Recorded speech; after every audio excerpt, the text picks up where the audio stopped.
Welcome back to the news today. Since the Nazi defeat in World War II, copyright law has been used in Germany to prohibit the publication of Mein Kampf, the notorious anti-Semitic book written by Adolf Hitler, in which he set out his ideology.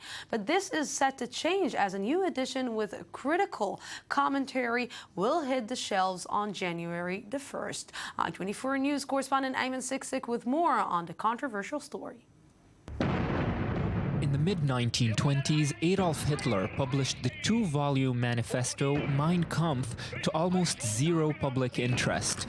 It would be more than a decade until Hitler would become the National Socialist leader that would take over Germany and initiate the systematic murder of Europe's Jewish population. Only in retrospect did his once-forgotten book become of any interest to the study of Germany during the Nazi era. More than 70 years after its initial publication, Mein Kampf continues to be a mythical book, both for researchers and parts of the Western world. But with the international condemnation of both Nazism and the Holocaust, is there still reason to fear this book? We're here at Tel Aviv University in Israel, where most Holocaust survivors came to find out more. I think everything that can be presented to the public, should be presented to the public in order that the public should confront it, and of course in order to be studied. For example, the protocols of the Sage of Zion, for example, which is a much more dangerous book, that too should be presented to the public. So what impact might a republication of Mein Kampf in January 2016 have on the masses in Europe? Professor Shlomo Zand illuminates what he calls a far greater danger in the continent. What is dangerous today? It's much more a book like the book of Warbeck, Submission, than the book Mein Kampf of Hitler. Because we are today, in the beginning of the 21st century, in a kind of atmosphere more and more anti-Muslim. And yet, this is not to say Zand is not concerned about anti-Semitism, although from an entirely different source. Yes, anti-Semitism exists, but it's not, you have to know, it's not a public political anti-Semitism. There are crazy young people, and if I worried something today, is that the fact that the Israeli-Palestinian conflict is exporting a new hate in the ghettos around Paris, around London, against Jews. So why is there such panic about Mein Kampf, and what can be done in anticipation of it being reissued? Professor Shlomo Aronson is less complacent about the potential danger, notwithstanding the book's noted handicaps. It can be dangerous if you take out the book very few passages that are still irrelevant. And therefore, when you publish the book, you should add to it the apparatus, the academic, scientific apparatus, which exists. Everyone was under an obligation to buy the book, which made Hitler a very rich man. And at the same time, very many Germans never read it to the end. They got bored, and after a while, the book was standing in the library, but nobody read it to the end. So the big question for the historian about this book, who read it in God's name? The non-Germans in Germany at the time were Jews and Gypsies. So the Germany of today and Mrs. Merkel's remarkable behavior, this is a new Germany. A new Germany, and indeed a new Europe since the late 1930s, and an old book with one consistent criticism. I don't know why they won't like to read the book, because it's one of the most boring books I ever read. It's a very bad book. It's even not a good propaganda book. It seems that with regards to the book's qualities, at least, history has had the last word. Yes, and with me right now here in the studio is Ayman Siksik, I-24 News correspondent. Good evening. Good evening, Lucy. And Professor Moshe Zimmerman, historian and a writer. Good evening. Mm. And I will start with you, Professor Zimmerman. It is a pretty, let's say, boring book. Well, a book that has 750 pages must be a thriller if you wanted somebody to read it from the start to the end. It is a book that was interesting only for historians who wanted to know what National Socialism is about. The average German of those days, the average German of today, even the average Saudi Arabian of today who has the translation into Arabic will not be able and will not be interested in reading it from page 1 to page 750. So we can rest assured that the book, even if it's published again in German today, won't have too many readers.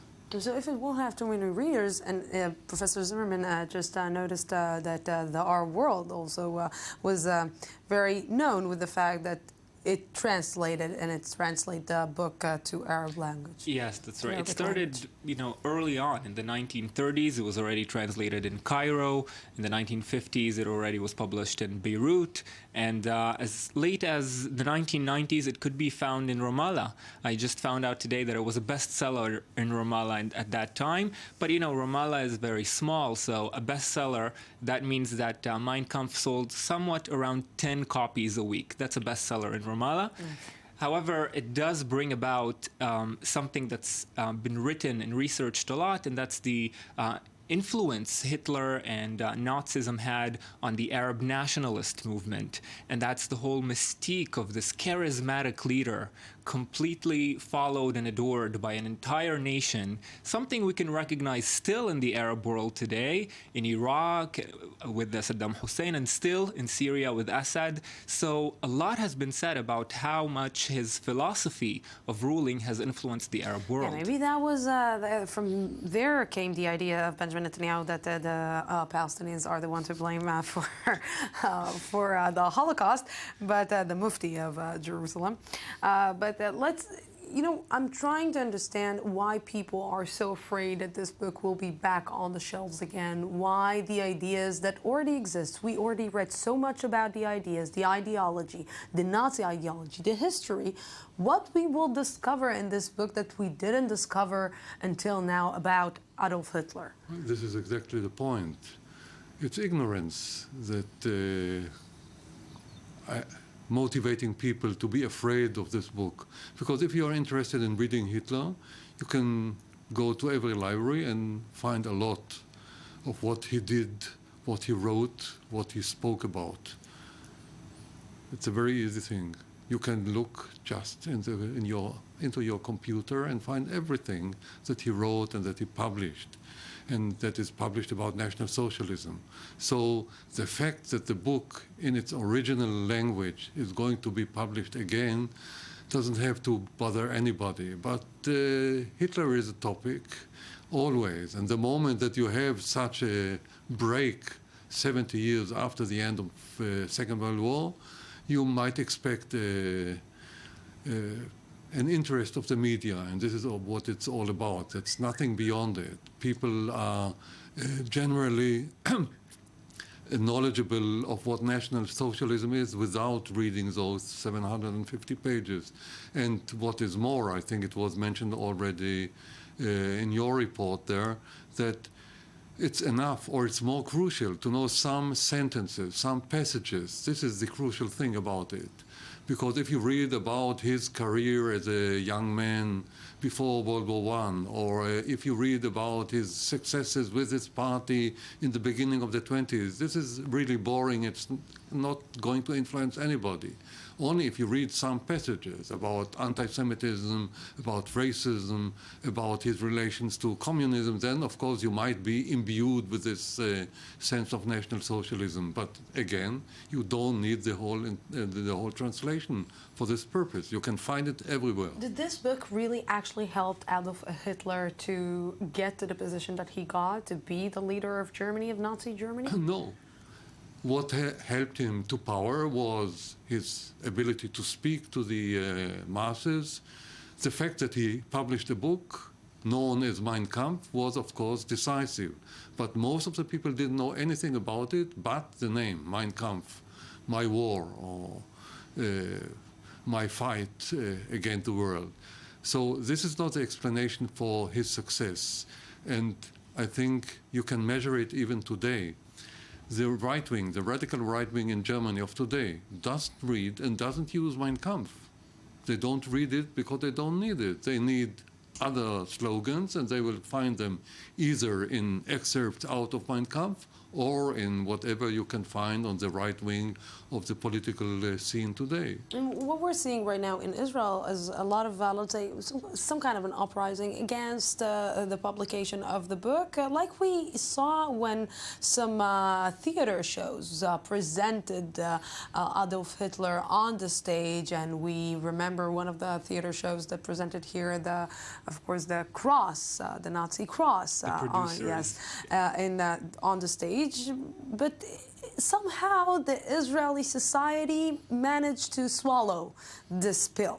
Well, in Israel's case, of course, it's different than in Europe because the wound of the Holocaust is very much alive. There are still Holocaust survivors living in Israel. But I think, part of the reason why Europe is so worried, or parts of Europe are so worried, is exactly that. The book was banned for so many years. It created a mystique around the book. No one knows what's really in there.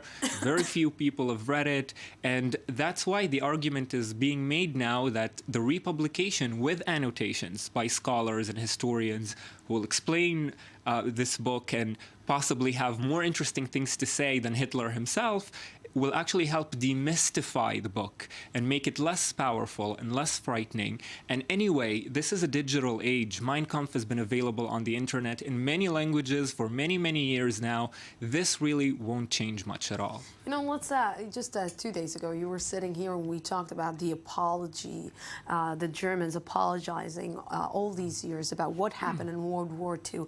And let's look at it from the point of view of the book, keeping this book out of publication, keeping the mystery around the book. Maybe this is also contributing to okay, we understand what happened in the Holocaust, stop suffering from it so much. The Germans, I mean, not the Jewish people. Well, the German accept your history. This is what I'm Well, the German government, the German educational system was aware of the risk of just publishing or distributing this book without preparation. So the first reaction is, of course, to ban it. And they had the possibility to do it according to the German law.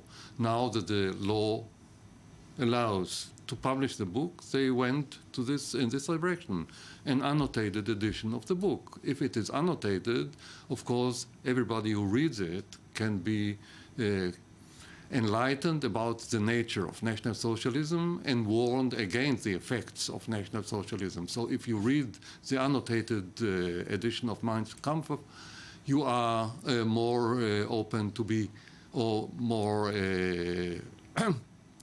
more alert against National Socialism than open to the ideas of National Socialism. And the same happened also here in Israel. We published it already. You translated Mein Kampf to Hebrew. I published a translation into Hebrew with annotations already 20 years ago. Here, like today, politicians reacted very quickly because politicians want headlines. Headlines without any understanding what's behind it. They discussed it once in the Knesset and forgot about it later. The book was there, and it was intended for students, for young people in Israel who wanted to know what it is all about. And with those annotations, they got the answers. What do you learn about Hitler from this book? First of all, you learn that he has some difficulties with grasping what is reality. On the other hand, you see that you understand why he was considered to be a genius by many people of his time, because he had some very interesting insight into the nature of propaganda, for instance, or he is expressing racism in a very simple way, so you can understand why people become racist. And if you understand that, then of course you know what to be afraid of in the present. Racism didn't die out with National Socialism in Germany. We have racism all over, and this is again an argument in favor of reading the book with annotations in the state of Israel. I'm going to ask you a personal question. As an author, this book will be something that you are interested in reading? Well, I'll tell you, Lucy, I think I'm more interested in it being available, just not be banned. And I think it's a very big question here in Israel now. Is it time, 70 years after the initial scandal, that we take the book, have it published in Hebrew, make it available to everyone, the whole thing, boring or not, in order for it to be available, to be studied? And you know, just a small part of trivia, you mentioned Benjamin Netanyahu blaming the Mufti for the Holocaust. That's not the first time. Golda Meir in 1956 called Jamal Abdel Nasser, then the president of Egypt, a student of Hitler who wants to annihilate Israel, and she vowed that the Egyptian soldiers had Mein Kampf in their backpacks. So if they had it then, maybe we should take a look at it now and open the discussion, stop being afraid. Gentlemen, thank you very much for this discussion. That's it for tonight. Tomorrow we will be here again at the same time, same place from the Jaffa Port, Israel. Have a great night.